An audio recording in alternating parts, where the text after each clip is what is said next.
जय हिंद प्यारे विद्यार्थियों। आज हम हिंदी व्याकरण के अंतर्गत जो है भाषा और व्याकरण नामक पहले पाठ का अध्ययन करेंगे।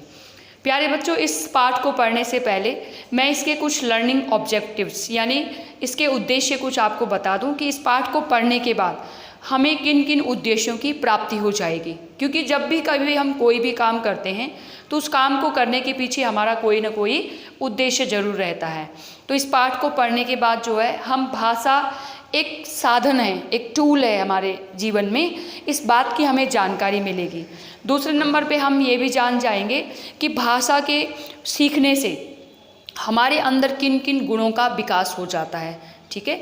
तीसरे नंबर पे हम ये भी सीखेंगे कि भाषा को जानने के लिए, भाषा को बोलने के लिए या भाषा को लिखने के लिए हमें किस चीज़ का आधार अपनाना पड़ेगा, जिसको हम लिपि कहते हैं, उसके बारे में भी हम जानकारी प्राप्त करेंगे। और हमें जो है भाषा को लिखने के कुछ नियमों के जानकारी भी इस पाठ में प्राप्त होगी, जो कि हम व्याकरण के अंतर्गत जानेंगे। ठीक है। तो आओ अब मैं इस पाठ को आपको समझाती हूँ और ये भी साथ साथ मैं आपको जानकारी दूंगी कि भाषा को लिखने का क्या ढंग है, क्या तरीका है उसको लिखने का। क्योंकि मैंने आप लोगों की बहुत सारी कॉपियाँ चेक की तो उसमें मुझे यही मिला कि भाषा को जो लिखने का एक सही तरीका है, यानी कि उसके बीच में, अक्षरों के बीच में या शब्दों के बीच में कितना गैप होना चाहिए, ये भी हम इस पाठ के अंतर्गत मैं आपको ये भी सिखाऊंगी। ठीक है। तो अब हम बात करते हैं सबसे पहले भाषा की। आप देखिए कि भाषा जो है एक शब्द है। क्या है? एक भाषा यहाँ पर हमारे पास एक शब्द के रूप में है। तो भाषा आपको मैं उदाहरणों के माध्यम से समझाऊंगी ताकि आपको ये सारी चीज़ें प्राप्त हो जाए, ये सारा ज्ञान आपको मिल जाए। कैसे? जैसे कि ये मेरे हाथ में एक चौक है, ये एक साधन है मेरे लिए। किस चीज़ के लिए? ये साधन है लिखने के लिए। ठीक है। ये हाथ है हमारे, ये हमारे हाथ हैं। तो हाथ किस लिए है? हमारे एक साधन के रूप में हमारे पास है। ठीक है। किस लिए? अनेक काम करने के लिए। इसी प्रकार से हमारी आँखें हैं। आँखें किस लिए होती हैं? देखने के लिए, एक साधन के रूप में हमारे पास। पैर हैं, पैर किस लिए है? चलने के लिए है। ठीक है। तो ये भी क्या है? एक साधन के रूप में हमारे पास। इसी प्रकार से जब हम अपनी बात को, जिस तरीके से मैं इस समय आपके सामने अपनी बात को कह रही हूँ, आपको इस समय मैं पढ़ा रही हूँ, तो मैं किसके माध्यम से पढ़ा रही हूँ? मैं इस भाषा के माध्यम से पढ़ा रही हूँ। जो हम बोल रहे हैं, जो हम सुन रहे हैं, जो हम महसूस, कहते हैं ना कि मतलब अपने विचारों को आदान प्रदान करना ही, अपने विचारों का आदान प्रदान ही। आदान प्रदान का मतलब होता है एक दूसरे के साथ मिल बांटना उसको। कैसे? जैसे कि मैं अपने विचारों को आप तक पहुंचा रही हूं कि भाषा कहते किसे हैं, और जब मैं आपसे पूछूंगी तो आप मुझे अपने विचारों के माध्यम से और अपनी बात समझाने की कोशिश करेंगे। तो वो क्या हो गया? वो एक भाषा के माध्यम से ही हुआ। ठीक है। तो इस भाषा की जो परिभाषा होगी, भाषा की परिभाषा, तो भाषा की जो परिभाषा बनेगी वो क्या बनेगी? वो यही बनेगी कि विचारों का आदान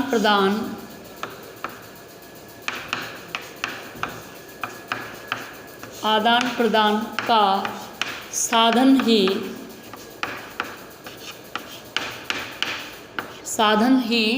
भाषा कहलाती है। भाषा कहलाती है।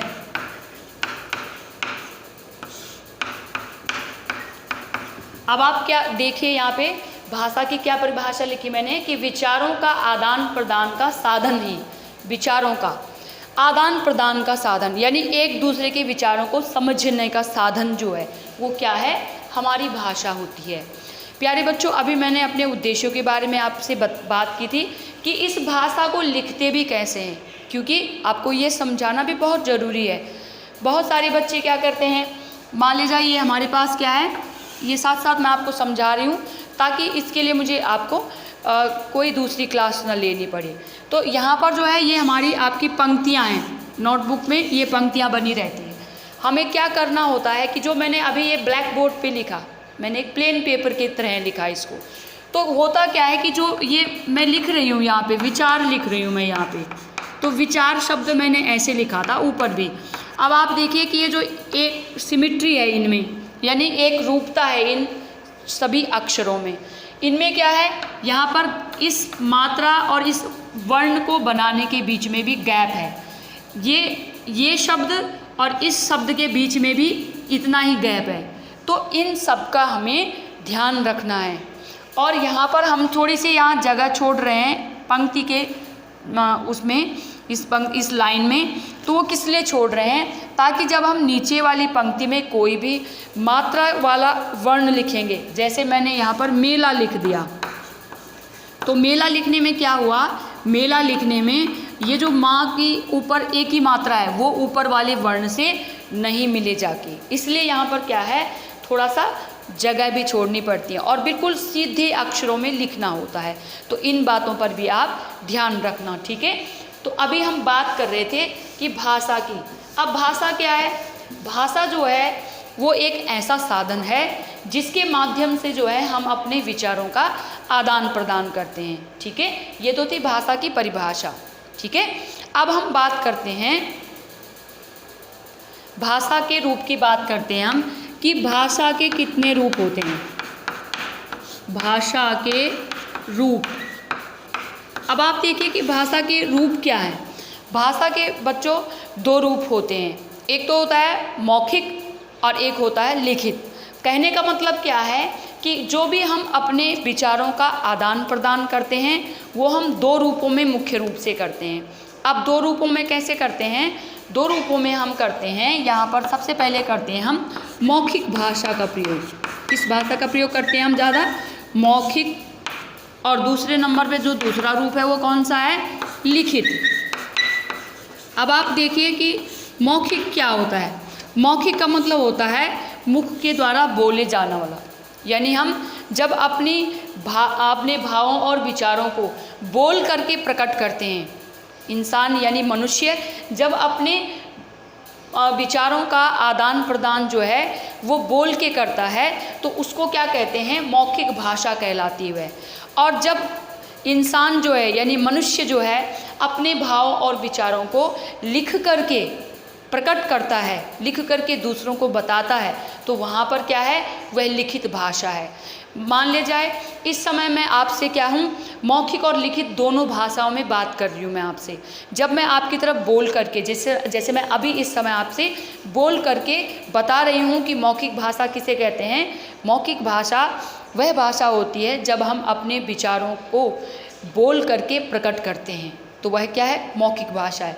लेकिन जब मैं इसकी परिभाषा लिख रही हूँ यहाँ पे, जब मैं मौखिक भाषा की परिभाषा लिख रही हूँ कि विचारों या भावों को बोलकर प्रकट करना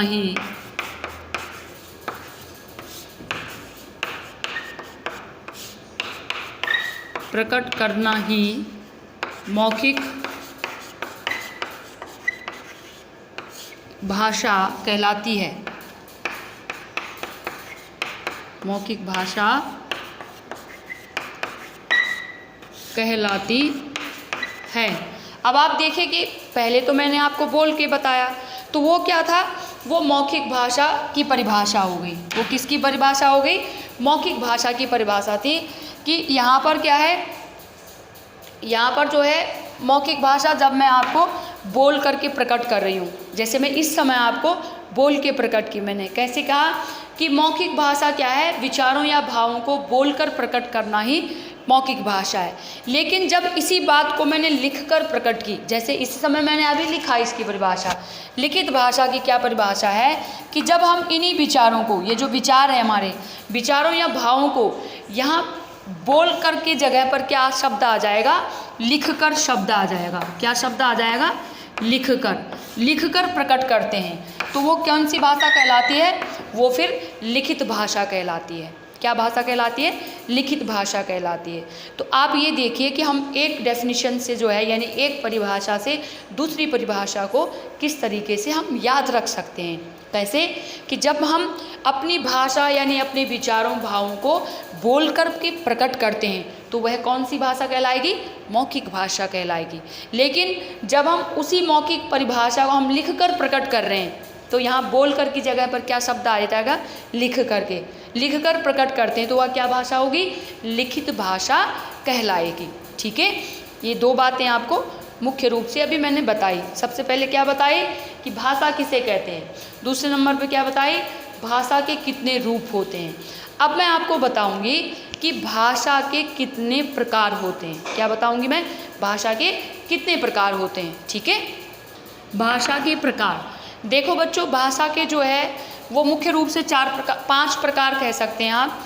आपकी किताब में वो दिया नहीं गया है, 5वीं कक्षा की किताब में जो है वो दिया नहीं है, फिर भी मैं आपको बता रही हूँ इस बात को कि भाषा के जो प्रकार होते हैं वो सबसे पहले भाषा होती है हमारी मातृभाषा। कौन सी भाषा होती है? मातृभाषा। अब मातृभाषा क्या होती है? मातृभाषा का मतलब होता है वह भाषा जिसको हम अपने परिवार से सीखते हैं।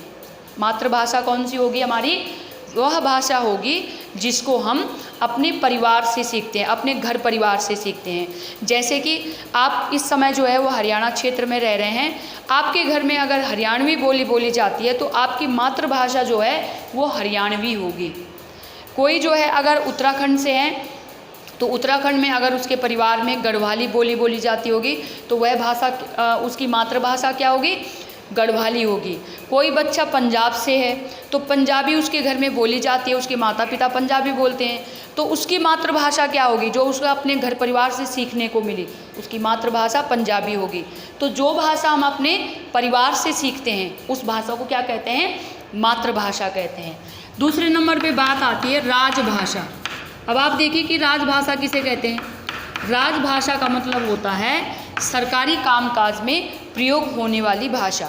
सरकारी कामकाज यानी गवर्नमेंट जिस भाषा को किसी भी पत्र या किसी भी नियुक्ति पत्र होते हैं, लोगों का ट्रांसफ़र होता है या सर्टिफिकेट कोई आता है, उसमें जो है जिस भाषा का प्रयोग करता है हमारी जो सरकार है, तो सरकारी कामकाज में आने वाली भाषा ही जो है वो क्या कहलाती है? राजभाषा कहलाती है। और आपको मैं बता दूं कि हमारे देश की जो राजभाषा है कौन सी है? हिंदी। ठीक है, हिंदी हमारी राजभाषा है और हिंदी जो है वो हिंदी हमारे देश की राजभाषा है। और हिंदी भाषा को जो है वो राजभाषा या राष्ट्रभाषा कब घोषित किया गया? 14 सितंबर और 1949 को। ठीक है, ये बात आपको ध्यान रखनी है। ठीक है, तो ये जो है राजभाषा क्या है? सरकारी कामकाज में प्रयोग होने वाली भाषा। नंबर 3 पे आती है राष्ट्रभाषा। अब राष्ट्रभाषा किसे कहते हैं? राष्ट्रभाषा का मतलब होता है पूरे देश में यानी संपूर्ण देश में, पूरे देश में ज़्यादा से ज़्यादा लोगों द्वारा जो भाषा प्रयोग की जाती है उसको क्या कहते हैं? राष्ट्रभाषा कहते हैं। और हमारे देश की राष्ट्रभाषा कौन सी भाषा है? हिंदी भाषा ही है, क्योंकि हमारे देश में लगभग 30 करोड़ भारतीयों के द्वारा, ठीक है, क्या बोली जाती है?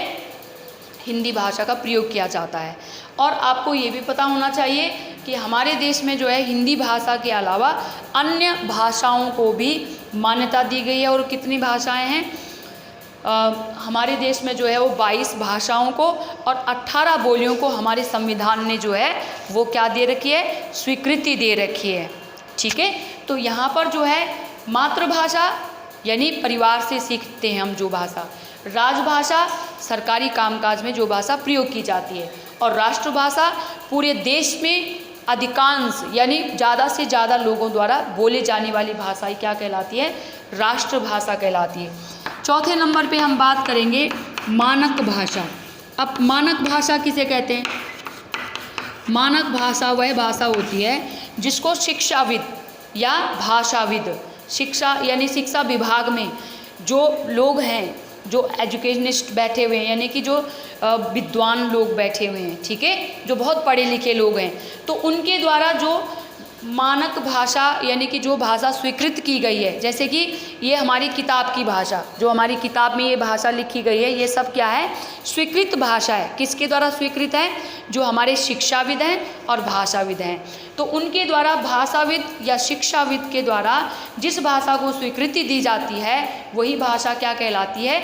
मानक भाषा कहलाती है। इसके बाद है सांकेतिक भाषा। अब सांकेतिक भाषा क्या है? सांकेतिक भाषा जो है संकेत के माध्यम से जब हम अपनी बात को कहते हैं, संकेत के माध्यम से जब हम अपनी बात को कहते हैं तो वह भाषा क्या कहलाती है? सांकेतिक भाषा कहलाती है। अब सांकेतिक भाषा क्या है? आप लोगों ने देखा होगा कि जब हम क्रिकेट कोई देखते हैं, क्रिकेट का मैच देते हैं, तो एम्पायर जो होता है वो क्या करता है? वो जब कोई भी आउट होता है तो वो अपनी उंगली ऐसे हाथ खड़ा कर देता है। जब कभी छक्का लगता है तो दोनों उंगलियां हाथ ऊपर हो जाती है कि नहीं? LPW वो कभी मुंह से नहीं बोलते हैं क्योंकि वो सांकेतिक भाषा का प्रयोग कर रहे हैं। जैसे कि इस समय अगर मैं कुछ नहीं बोल रही हूँ, कोई बच्चा जो है क्लास में शोर कर रहा है, तो मैंने कहा, तो इसका मतलब क्या है? मैंने उसको संकेत के माध्यम से कहा कि क्या हो रहा है, चुप रहिए, ठीक है? तो यही जो है वो क्या भाषा है? सांकेतिक भाषा है। तो ये तो थी हमारी भाषा के प्रकार, मातृभाषा, राजभाषा, राष्ट्रभाषा, मानक भाषा और सांकेतिक भाषा। प्यारे बच्चों, इसके अलावा जो है यहाँ पर मैं एक और बात आपको समझाऊंगी, भाषा के कौशल। जब हम इन सब बातों को जान लेते हैं, जब हम इन सब बातों को जान लेते हैं तो हमारे अंदर जो है भाषा के कौशल भी हमें पता हो जाने चाहिए कि हमारे अंदर भाषा का कौन सा कौशल विद्यमान है, यानी हमारे अंदर कौन सी क्वालिटी है जो भाषा के अंतर्गत आती है। इसके अंदर 4 बातें आती हैं। सबसे पहले आता है सुनना। सबसे पहले कौन सा कौशल है? सुनना। अब आपको पता होना चाहिए कि सुनना एक यानी लिसनिंग पावर, हमारी जो लिसनिंग पावर होती है वो हमारी सबसे तेज़ होनी चाहिए। ये जो चारों क्वालिटीज़ है ये हमारे अंदर होनी चाहिए। तो सुनना क्या है? सबसे पहला नंबर कौशल है। दूसरे नंबर पे क्या है? बोलना। अब हमने किसी की बात को सुना तो उसके क्या बात हुई? उसके बाद हमने अपना जवाब दिया, यानी हमने बोलना। तो बोलना मतलब स्पीकिंग पावर, स्पीकिंग स्किल्स जिसको बोलते हैं, ये है लिसनिंग स्किल्स। इसके बाद तीसरे नंबर पे आती है पढ़ना। तीसरे नंबर पर जो स्किल्स आएगा वो आएगा पढ़ना, ठीक है? तीसरे नंबर पे क्या आएगा?